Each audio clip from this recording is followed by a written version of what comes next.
Yo siempre le dije que Penamoa era tercermundista. Eso para la vida humana es que era imposible poder vivir ahí. Penamoa se dividía en 3 sectores.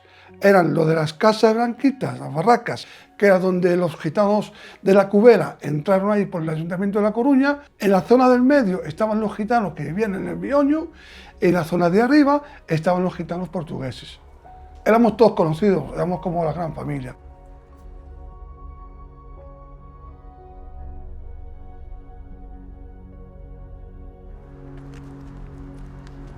Cuando llegábamos a las chabolas viejas, pues ahí no había servicio, teníamos que dormir prácticamente en la misma cama porque no teníamos habitaciones propias y después de ahí fuimos a la Cañada Real. En aquellos entonces, cuando yo fui allí, era como, estabas en una cárcel, porque es que no podía salir. Era carretera, campo y parcela. O sea, ahí no tenías vida, ahí no tenías absolutamente nada.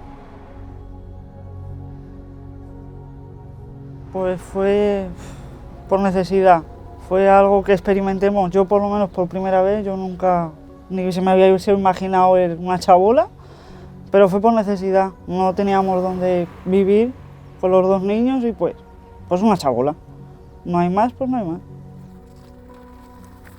Estamos en el siglo XXI y hoy todavía persiste una realidad de chabolismo en todo el Estado. Y esto afecta fundamentalmente a la población gitana. No solo está afectado el derecho a la vivienda, también está afectado el derecho a la educación, a la salud, al empleo, a las prestaciones sociales. Estamos hablando de una privación de derechos humanos.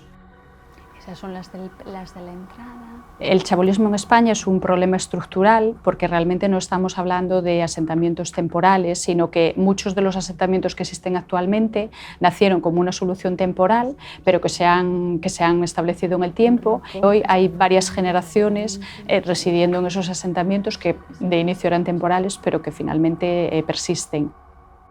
Hay familias que son la 4ª y la 5ª generación viviendo en esta situación.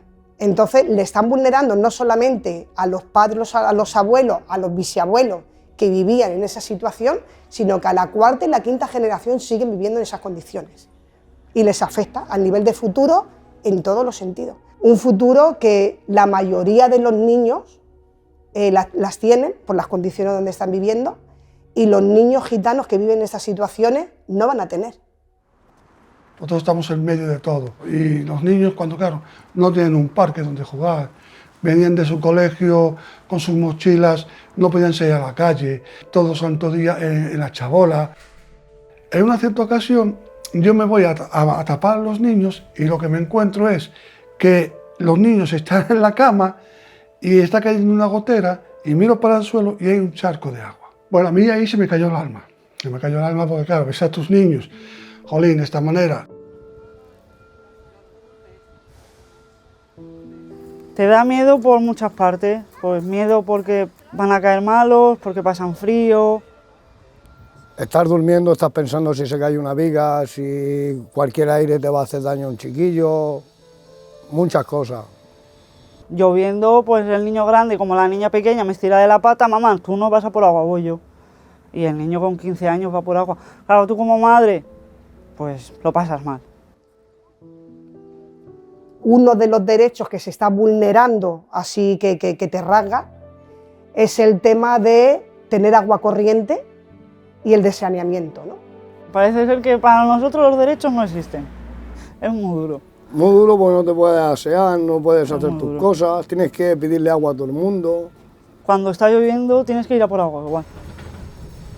Haga frío, haga calor, sea la hora que sea, tienes que ir a por agua. Claro, hay 3 niños en casa, somos 2 mayores, hay que asearse, hay que fregar, hay que lavar la ropa, necesitas agua para todo.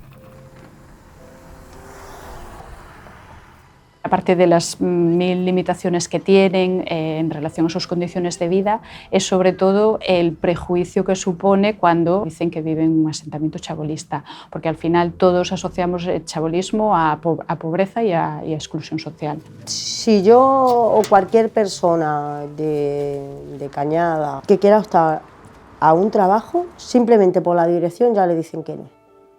Tú entregas un currículum y pones tu dirección de Cañada Real y ya te están diciendo, bueno, ya te llamaremos. Recuerdo que cuando llevábamos a mi niña al colegio, la gente nos miraba, las mamás y los papás nos miraban como que éramos personas extrañas. Salíamos de ahí, pero Dios mío, ¿qué culpa tenemos nosotros de no haber podido tener las oportunidades que otras personas normales y corrientes hubieran podido tener? No las hemos tenido. Nos concedieron el ingreso mínimo vital de oficio. Sí que es verdad que cuando yo vi, hostia, ingresos, voy a intentar alquilar algo. Llevo 2 años moviéndome y cuando les digo que es el ingreso mínimo vital, no lo te lo aceptan. Pues la gente pues no te da esa confianza, ese voto de confianza, ¿sabes? A no ser que tengas un apoyo, como el que tuve yo, claro.